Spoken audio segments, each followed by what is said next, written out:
Welcome back, everybody, to the most common misconceptions about Jesus, Jews, and the New Covenant. I'm Ron Cantor from Tiferet Yeshua congregation right here in Tel Aviv with part 3. Jesus came to start a brand new religion.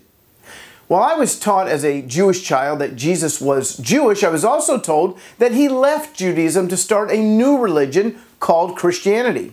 Now that made sense to me. I didn't know anybody Jewish that followed Jesus.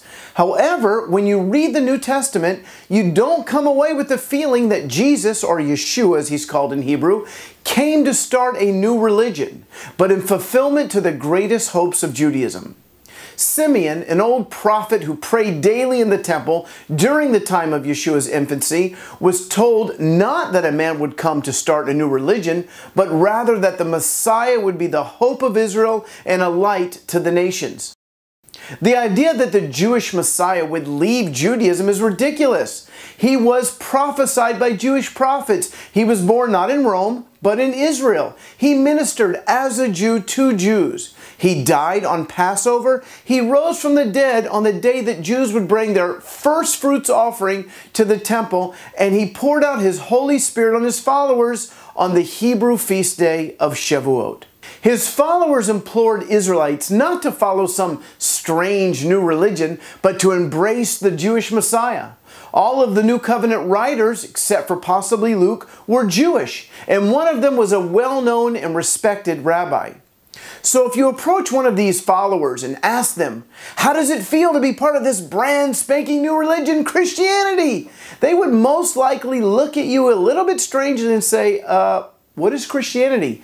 We are Jews following the Jewish Messiah. Just before Yeshua ascends into heaven, his disciples ask him, now they're well versed in the prophets, and they want to know, are you now going to restore the kingdom to Israel? Like the prophet said you would, like Zechariah 14 says you're going to.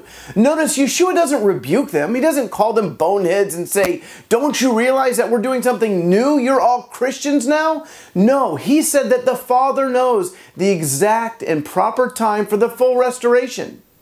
And in Acts chapter 3, referring back to their question to Yeshua, Simon Peter says that the Lord will send the Messiah back to earth. Heaven must receive him until the time comes for God to restore everything as he promised long ago through his holy prophets. Sadly, very quickly, the church fathers developed a theology that taught that God was finished with Israel. Now the Jews are cursed. Augustine actually taught that the only reason God left Jews on earth was to reveal to them the triumph of the church over the synagogue.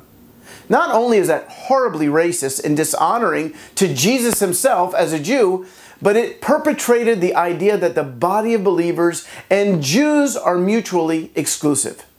Fortunately, in these last days, God is returning to his body, an understanding of our connection to the Jewish people. The mystery in the New Covenant was not that Yeshua was starting a new religion, but that non-Jews can enjoy all the benefits of salvation in Yeshua without becoming Jewish.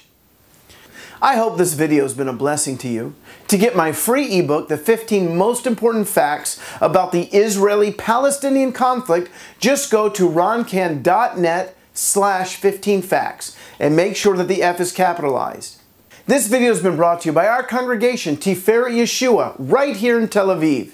For more information, please visit reachtelaviv.org and consider becoming a monthly partner with us. And I want to encourage you to subscribe to this YouTube channel so you never miss one of these videos. Thank you so much for watching. Shalom from Tel Aviv.